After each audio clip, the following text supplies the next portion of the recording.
അപ്പോൾ guys world first SLED TV ഇറങ്ങിയിരിക്കുകയാണ്. അപ്പോൾ നമ്മൾ ഇന്ന് ഈ ടിവിൻ്റെ വിശേഷങ്ങളും കാര്യങ്ങളൊക്കെയാണ് ഇന്നത്തെ വീഡിയോയിലൂടെ നോക്കാൻ പോകുന്നത്. It's me Rizwan. അപ്പം ടോപ്പ് ആൻഡ് 5ലേക്ക് നിങ്ങൾക്ക് എല്ലാവർക്കും സ്വാഗതം. അപ്പോൾ വെച്ച് താമസിപ്പിക്കുന്നില്ല, നമുക്ക് നേരെ വീഡിയോയിലോട്ട് പോകാം.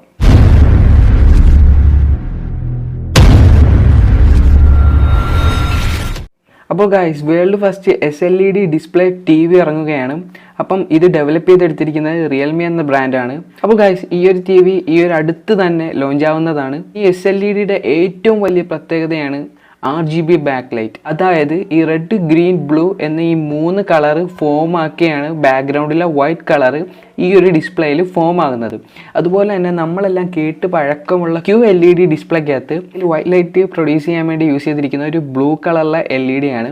അത് ക്വാണ്ടം ഡോട്ട് എന്ന ഒരു ഫിൽറ്റർ യൂസ് ചെയ്ത് വൈറ്റ് ആക്കിയാണ് ഒരു ഡിസ്പ്ലേയുടെ ലൈറ്റ് പ്രൊഡ്യൂസ് ചെയ്യുന്നത്. അപ്പോൾ ആ ഒരു ബ്ലൂ LEDയുടെ ലൈറ്റ് റേ നമ്മുടെ കണ്ണിന് കുറേ പ്രോബ്ലങ്ങൾ ഉണ്ടാക്കുന്നതാണ്.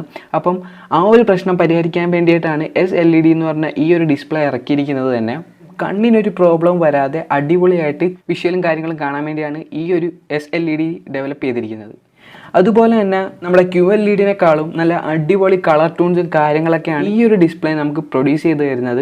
അപ്പോൾ ഈ ഒരു TV ഇറങ്ങുന്നത് 55 ഇഞ്ച് ഡിസ്പ്ലേ ആയിട്ടാണ് ഇറങ്ങുന്നത്. ഇതിൻ്റെ പ്രൈസ് റേഞ്ച് എന്ന് പറയുമ്പം ഏകദേശം ഒരു 70,000 സംതിങ് അടുത്ത് വരുന്നുണ്ട്. ഒരു അടിപൊളി TV ആണ് ഗൈസ്. അപ്പം ഇതിൻ്റെ ബാക്കി റിസൾട്ടും കാര്യങ്ങളൊന്നും ഇറങ്ങിയിട്ടില്ല. അപ്പോൾ പുതിയൊരു അപ്ഡേറ്റിനായി വെയിറ്റ് ചെയ്യുകയാണ് ഗൈസ്. അപ്പോൾ ഗൈസ് SLED എന്താണെന്ന് നിങ്ങൾക്ക് മനസ്സിലായി കാണുമെന്ന് വിശ്വസിക്കുന്നു.